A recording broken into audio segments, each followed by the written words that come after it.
आप देख रहे हैं लाइव 7। नमस्कार, लाइव 7 विशेष में आपका स्वागत है। मैं हूं ज्ञान रंजन। विशेष में आज हम चर्चा करेंगे आधा चुनाव किसको तनाव।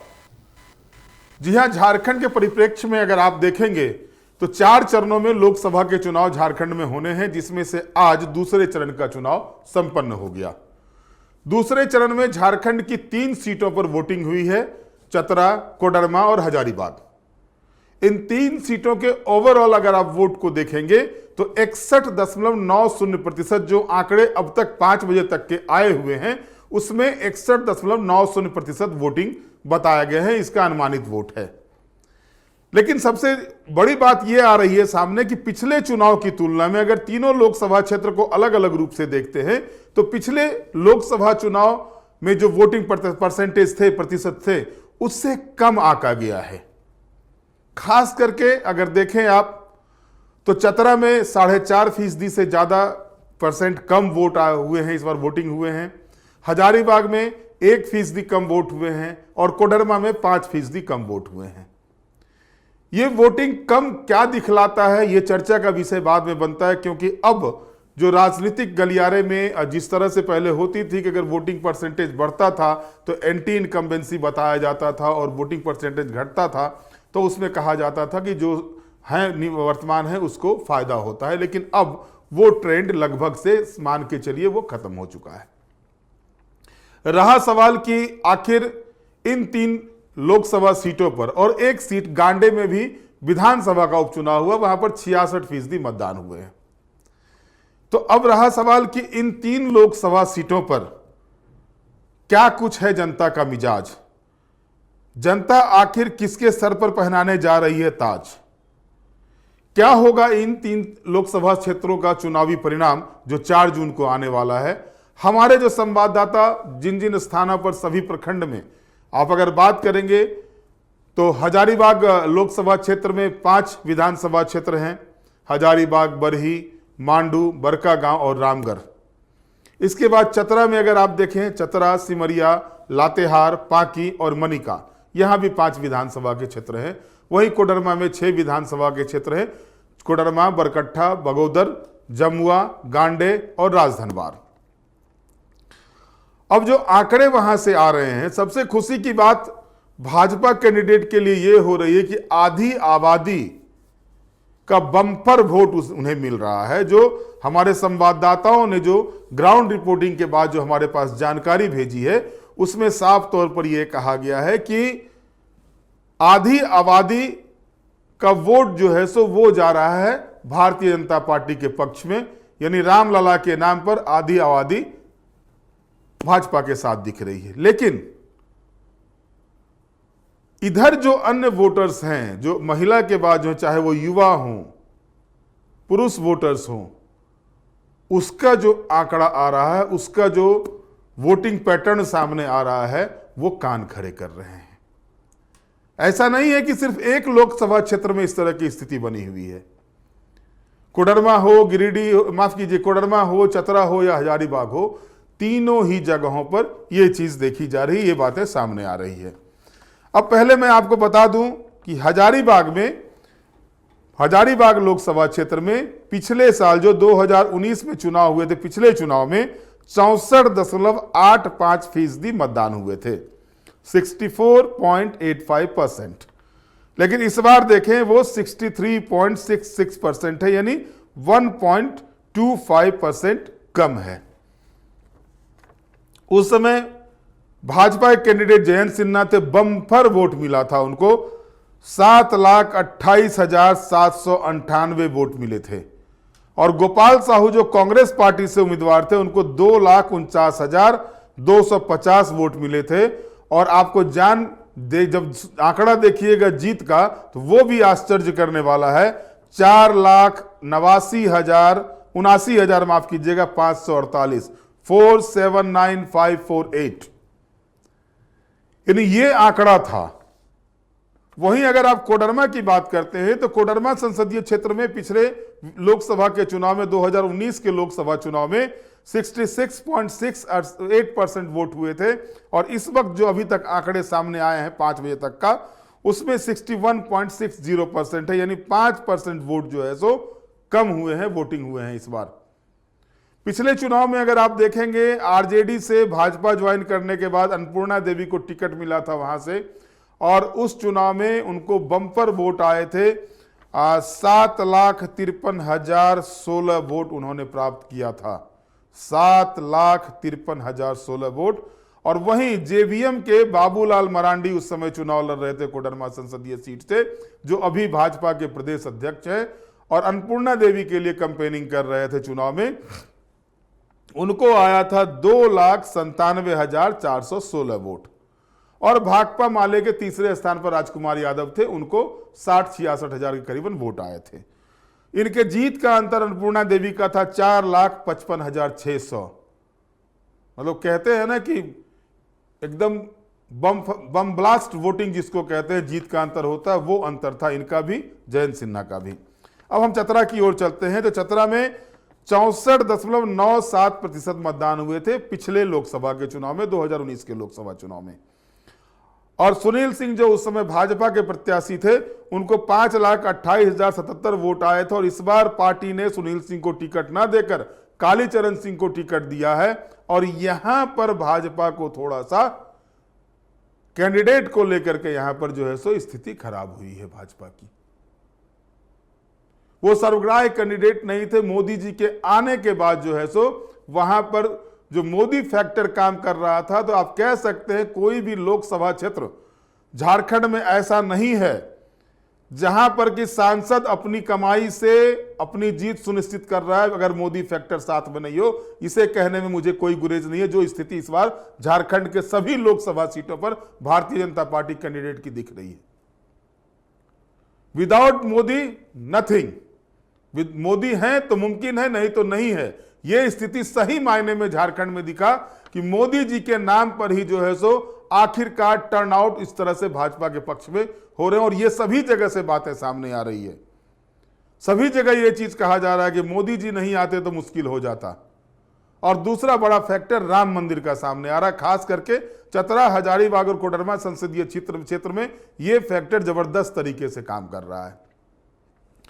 तो इसमें अगर आप देखेंगे, सुनील सिंह को 5,28,077 वोट आए थे। मनोज यादव कांग्रेस से कैंडिडेट थे, जो अभी भाजपा में शामिल हो गए हैं पिछले मर्तबा ही विधानसभा चुनाव के समय में। तो इनको 1,50,206 वोट आए थे। और सुनील सिंह 3,77,871 वोट से चुनाव जीते थे। अब चतरा में स्थिति क्या है? इस बार 7.26% मतदान हुए, 4.70% कम मतदान हुए हैं चतरा में। और शुरुआत करते हैं, विश्लेषण की शुरुआत करते हैं हर विधानसभा के प्रखंड, जो विधानसभा, हर लोकसभा के विधानसभा वार स्थिति के बारे में, क्या क्या पैटर्न किस तरह से गया है। चतरा संसदीय क्षेत्र से शुरू करते हैं। चतरा सदर में भाजपा अपर हैंड है, इसमें कोई दो राय नहीं है। सिमरिया में भाजपा अपर हैंड है, लेकिन टक्कर है। पिछले मर्तबा जिस तरह से एक तरफा वोट हो रहा था, वो एक तरफा वोट इस बार नहीं देखा गया है। जैसा कि हमारे संवाददाताओं ने, हमारे ग्राउंड रिपोर्टिंग कर रहे संवाददाताओं ने जो जानकारी दी कि पिछले बार जिस तरह से एक तरफा जा रहा था, सिर्फ और सिर्फ भाजपा के तरफ वोट पैटर्न देखा जा रहा था, वो इस बार कहीं भी नहीं देखा। किसी भी लोकसभा क्षेत्र में ऐसा सीन दृश्य नहीं दिखाई दे रहा है। तो आलम यह है कि चतरा और सिमरिया में तो अपर हैंड में भाजपा को देखा जा रहा है, लेकिन अन्य जो 3 विधानसभा की सीटें हैं, पांकी, मनिका और लातेहार, उसमें जो हमारे संवाददाताओं की तरफ से रिपोर्ट आई है, मनिका में कांग्रेस पार्टी बहुत ज्यादा अपर हैंड बताया जा रहा है मनिका लोकसभा क्षेत्र में, और लातेहार और पांकी में भी कांटे की टक्कर है। तो कह सकते हैं कि जो जीत का आंकड़ा 3,77,871 मतों का था, अब ये कालीचरण सिंह जो नए कैंडिडेट आए हुए हैं भारतीय जनता पार्टी के, इस कैंडिडेट को वो अपनी जीत के आंकड़े जो हैं उसको बरकरार रख पाएंगे या नहीं, या फिर स्थिति क्या बनेगी 4 जून को, यहां पर भी एक तरह से क्वेश्चन मार्क अब तक लगा हुआ है, क्लियर नहीं है। हालांकि महिला वोटर्स का जो रुझान है वो भाजपा को अपर हैंड करता हुआ दिख रहा है, लेकिन अन्य वोटर्स जो है, सबसे ज्यादा दुखद स्थिति भाजपा के लिए यह हो रही है कि जो युवा वोटर्स पूरी तरह से मोदी के प्रति समर्पित थे, मोदी मैजिक के प्रति झुकाव रहता था, इस बार उनका झुकाव उस तरह का नहीं देखा जा रहा है। यह भाजपा के लिए मुश्किल है। हालांकि महिला वोटर्स, जो आधी आबादी का वोटिंग पैटर्न है, आधी आबादी सभी जगहों पर अगर आप देखेंगे, कुछ एक विधानसभा को छोड़ दें जहां पर कि अपना प्रभाव रहा है INDIA गठबंधन के प्रत्याशी का, उसको अगर छोड़ दें आप, तो हर जगह पर देखा गया कि महिला वोटर्स का रुझान जो है सो वो भाजपा के पक्ष में देखा गया। ये भाजपा के लिए खुशखबरी कह सकते हैं। लेकिन सवाल बार बार ये उठ रहे हैं कि पिछले चुनाव का जो हाइक था भाजपा का, तो जो पिछले लोकसभा चुनाव में जिस तरह से भाजपा ने अन्य दलों को कहीं का नहीं छोड़ा था, 2 सीट को छोड़ करके बाकी अन्य सीटों पर, और खास करके आप अगर चतरा, हजारीबाग और कोडरमा को देखेंगे, ये मतलब 4,79,000, 4,55,000, 3,71,000, ये इतने जीत का अंतर था, इतने वोटों के जीत का अंतर था। लेकिन इस बार वो सीन दिखाई नहीं दे रहे हैं। जो ये बार बार कहा जा रहा था भारतीय जनता पार्टी के द्वारा कि पिछले रिकॉर्ड को भी हम लोग तोड़ेंगे, उसमें कहीं ना कहीं भाजपा चूकती हुई दिखाई दे रही है। आज भी प्रदेश अध्यक्ष बाबूलाल मरांडी का बयान आया है कि 14 की 14 सीटें जीतेंगे, गांडे विधानसभा उपचुनाव भी जीतेंगे, और अन्य दलों के, चाहे वो झारखंड मुक्ति मोर्चा के हों या कांग्रेस के भी हों, उनके भी प्रवक्ताओं का, नेताओं का ये बयान आया है कि वो भी 14 की 14 सीटें जीत रहे हैं, और गांडे का उपचुनाव जो विधानसभा का, वो भी जीत रहे हैं। लेकिन इस बार का दृश्य जो है झारखंड में उतना आसान नहीं दिख रहा है। 2014 और 2019 के तरह आसान राह जो है सो पगडंडी बन गई है, वो राह क्लीन स्वीप करने वाली राह दिखाई नहीं दे रही है। और इसमें कहीं ना कहीं जो है सो देखना होगा कि, हालांकि मैं बार बार कह रहा हूं अपर हैंड में भाजपा दिख रही है, लेकिन जो अंतर रहता है जीत का, वो अंतर जो है सो मुश्किल लग रहा है पिछले वाले रिकॉर्ड को पाटना किसी भी कैंडिडेट के लिए, किसी भी कैंडिडेट के लिए, एक का नहीं, किसी भी कैंडिडेट की मैं बात कर रहा हूं। कारण साफ है, कोई भी लोकसभा क्षेत्र ऐसा नहीं मिला जहां पर कि लोगों ने अपने जो भी सांसद थे, चाहे वो NDA के सांसद हों, UPA के सांसद हों, उनके कार्यों में संतोष प्रकट किया है। जाहिर है असंतोष जब है तो जिसके पास सबसे ज्यादा सांसद है उस पार्टी के सांसद प्रति भी असंतोष होगा, और ये चीजें देखने को मिल रही हैं। ये हर जगह, पहले भी जो 4 लोकसभा क्षेत्रों में चुनाव हुए, चाहे वो चाईबासा हो, खूंटी हो, लोहरदगा हो या पलामू हो, वहां भी इस बात की चर्चा हुई थी, और आज भी जो है सो इस बात की चर्चा हो रही है कि सांसदों के कार्यों से असंतुष्ट है जनता। लेकिन मोदी फैक्टर जबरदस्त तरीके से काम कर रहा है, और मोदी फैक्टर का ही नतीजा है कि आप कह सकते हैं कि भाजपा जो है सो सीना तान के चल रही है, भाजपा के लोग सीना तान के चल रहे हैं। अदरवाइज स्थिति कुछ और हो सकती थी।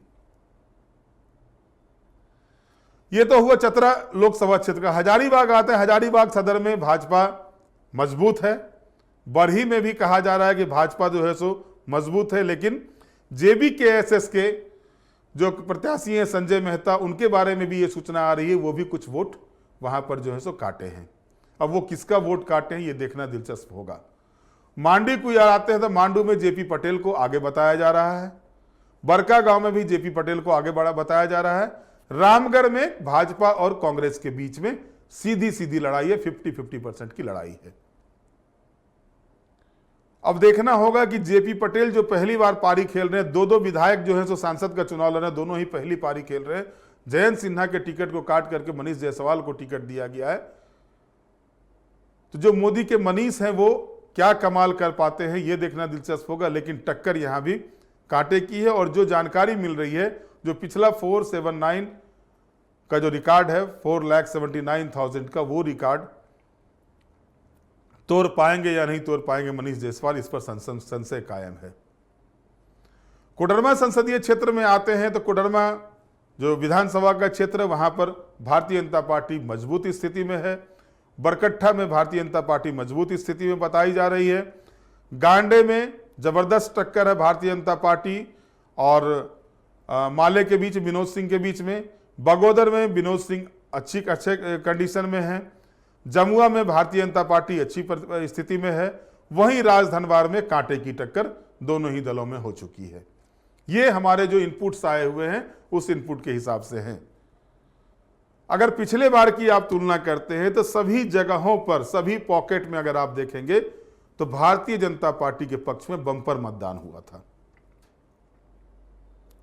70,000, 80,000, 1 लाख, ये मतलब विधानसभा वार अगर आप उलट के देखेंगे तो इस तरह के जो है जो रिकॉर्ड थे कि इस इतने वोट के अंतर से भारतीय जनता पार्टी की कैंडिडेट अन्नपूर्णा देवी आगे थी। लेकिन जो इस बार सूचना आ रहे हैं वो सूचना इस तरह के नहीं है, पिछले बार की तरह नहीं है। अब क्या कुछ होता है वो 4 जून को पता चलेगा। 4 जून को क्या होना है। इस बीच जो है सो मनोज यादव और जेपी वर्मा, इन दोनों के बारे में जो कहा जा रहा है वो दोनों ही कैंडिडेट के बारे में ये कहा जा रहा है कि वो जितने भी वोट काट रहे हैं वो वोट भारतीय जनता पार्टी का कट रहा है, ऐसा वहां के संवाददाताओं के द्वारा और स्थानीय लोगों से जो बातचीत के आधार पर कही जा रही है। लेकिन वहीं निजामुद्दीन अंसारी भी जो है सो वोट काट रहे हैं विनोद सिंह का, माले का। जो मुस्लिम वोट था उसमें सेंधमारी करने की बात कही जा रही है। बहरहाल इन सभी विषयों के बाद हम थोड़ा गांडे को भी टच कर लेते हैं। गांडे विधानसभा का उपचुनाव होना है और वहां पर भी वोटिंग आज हुई है। 66% वोटिंग हुई है। मैदान में सीधे तौर पर लड़ाई पूर्व मुख्यमंत्री हेमंत सोरेन की पत्नी कल्पना सोरेन और जो भाजपा के कैंडिडेट हैं दिलीप वर्मा के बीच में है। और यहां पर जो जानकारी मिल रही है, कल्पना सोरेन काफी ऊपर दिखाई दे रही हैं दिलीप वर्मा से। खास करके जो कहा जा रहा है कि मुस्लिम बेल्ट, आदिवासी बेल्ट में इनके पक्ष में मतदान हुए हैं। और उस विधानसभा क्षेत्र को प्रभावित करने में अगर आप देखेंगे तो उस विधानसभा क्षेत्र में अगर आप वोटिंग पैटर्न को देखेंगे, वोट को देखेंगे तो वहां पर मुस्लिम की आबादी 26.8% है। इसके बाद अगर आप देखेंगे तो आदिवासी की आबादी 16% है। ओबीसी की आबादी 30% है। एससी की आबादी 10% है। महतो की आबादी 9.3% है। उसमें कुशवाहा जाति ओबीसी में की संख्या ज्यादा है। तो इस स्थिति में जो है सो कल्पना सोरेन अपर हैंड में वहां दिखाई दे रही हैं। ओवरऑल अगर हम बात करते हैं, ओवरऑल अगर देखते हैं सभी 6 सीटों पर, तो एक तरह से कह सकते हैं कि जो स्थिति बनी थी 2019 में वो स्थिति इस बार दिखाई नहीं दे रही है। उस स्थिति में कमी न कमी है। आप साफ तौर पर देखिए कि चतरा, कोडरमा और हजारीबाग में मतदाताओं ने तो अपना काम कर दिया है, लेकिन मतदाताओं का काम जो है, क्योंकि इस बार जो बातें आ रही थी जनता चुनाव लड़ेगी, ये लगातार मैंने भी कई मर्तबा चर्चा के दौरान इस बात का जिक्र किया था कि झारखंड में जो स्थिति दिख रही है उसमें दिख रही है जनता चुनाव लड़ रही है, नेता चुनाव नहीं लड़ रहे हैं।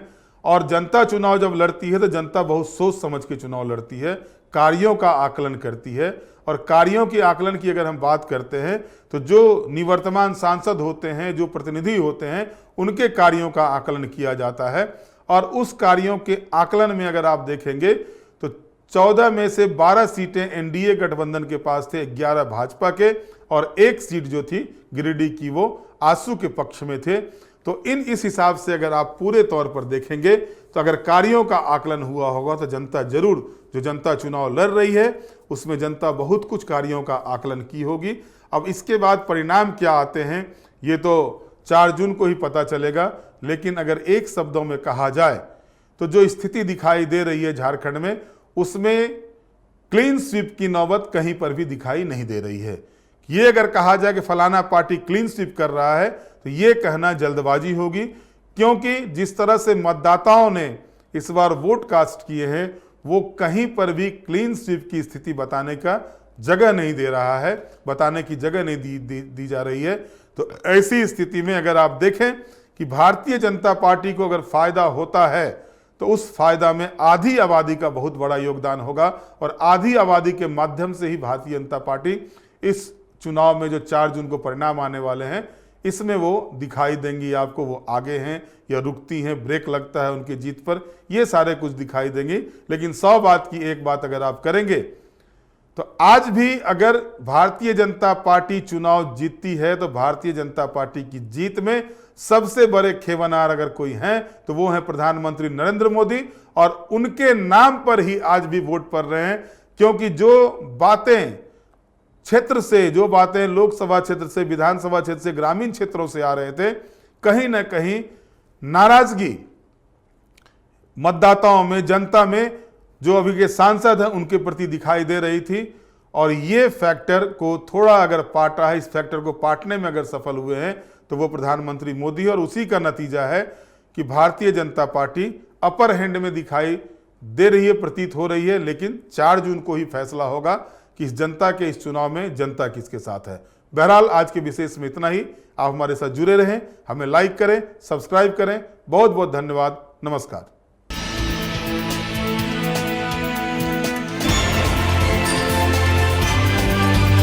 आप देख रहे हैं लाइव 7।